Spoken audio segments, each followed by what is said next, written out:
Hello knitters, I have finished the color work knitting on the back piece of the Salish Garden Octopus sweater.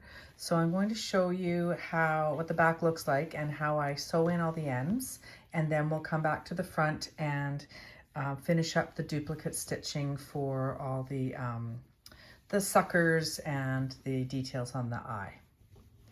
So the back has all of these ends. It's not too bad. So when I take this nice thick wool, the best way to sew it in is to split the wool. This one was a 6 strand, so I break it into 2 of 3, and then I pull it just a little so I know that the stitch on the front won't have any bags in it. And then I take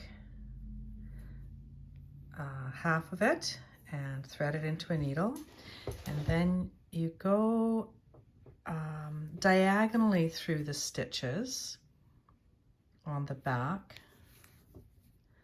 And this wool is so nice and thick. I find that I do like to just kind of go through the bump of the purl side, not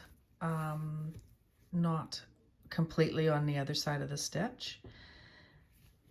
And then once I've gone one direction, then I come back, and this should secure your wool so it won't unravel at all. And also this is a raw wool, so it will felt up a little bit once it's worn too, and it won't come undone.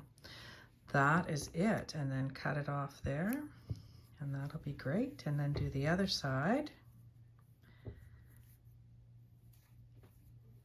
And do the same thing. Sometimes I will like to, here's another thing you can do, not just straight diagonal. You can kind of zigzag through the same color if you want to hide your ends a little bit more. It doesn't have to be as precise, as long as you're going one direction and then doubling back. And I'm just going through the stitch. Let's go a little bit more. And then, let's see what I got here. There we go. Then I'll double back a bit.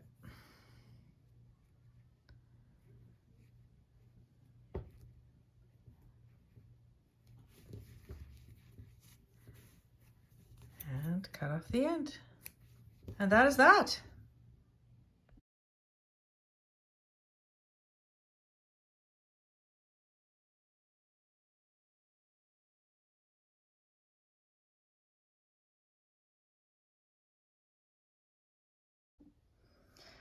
There we go. Stop motion was a really fast way to get all these ends done in.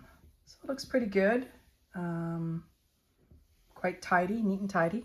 So now we are ready to do the suckers that's on the pattern.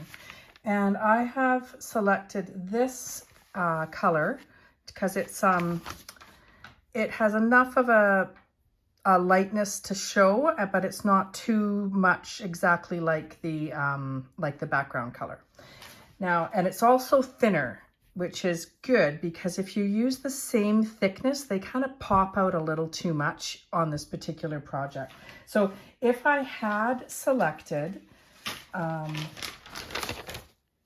same thickness of wool to do the suckers on, I would probably separate it in half,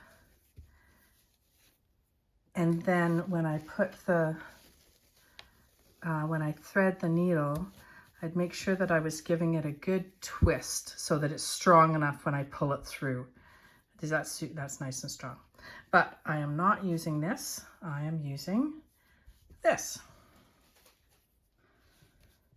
So I have a piece of yarn that is long enough that I can do a few at a time. So I think what I'll do is I'll start here and use the same piece of yarn just to lessen the amount of tails that I'll have to sew in at the end. Yes, more tails to sew in. So this part here is this part here. So my first stitch to sew, let's start right here. So it is just one above the dark color. So I'm gonna come in through the bottom if I can.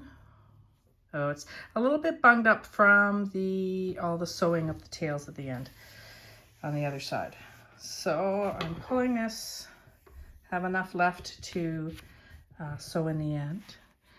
Coming at the bottom of the V, across the top of the V,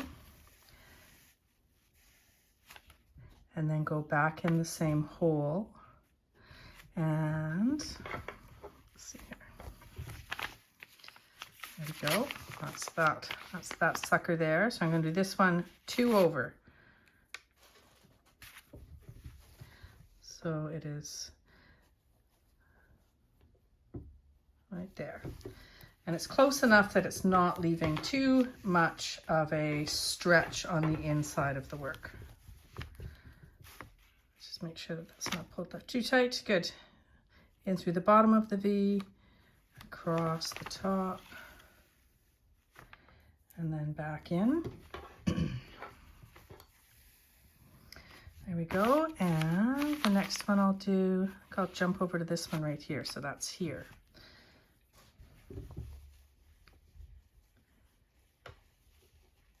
Oops. There it is. Oopsie. I've come undone. Look at that.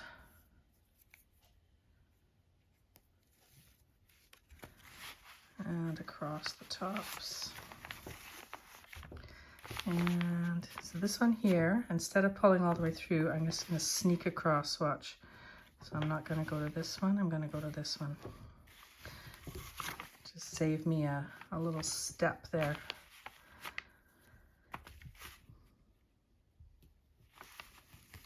And then I think to do this one up here, it's a little bit of a stretch, so I will pull it right through.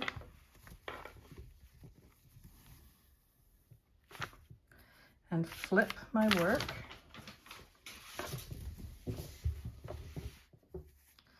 And you can see these little crosses, that's nice. That's not too far of a stretch. It's not going to get hung up on a ring when you're putting your sweater on or anything like that. So I'm going over to this way. So I'm going to, instead of making this much of a stretch, I'll just go in under one of the stitches so it's tacked down a bit. And I'm going up to there. So it's not this one, it's the next one. Oh, right there.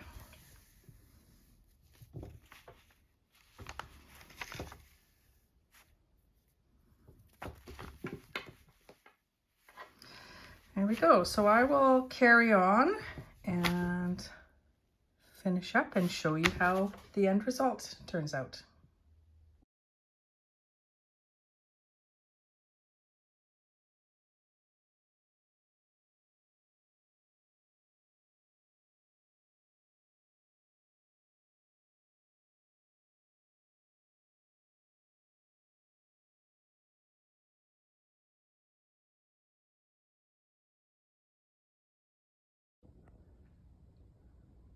So this is the octopus completed with all of its suckers added on and its nice shiny blue eye.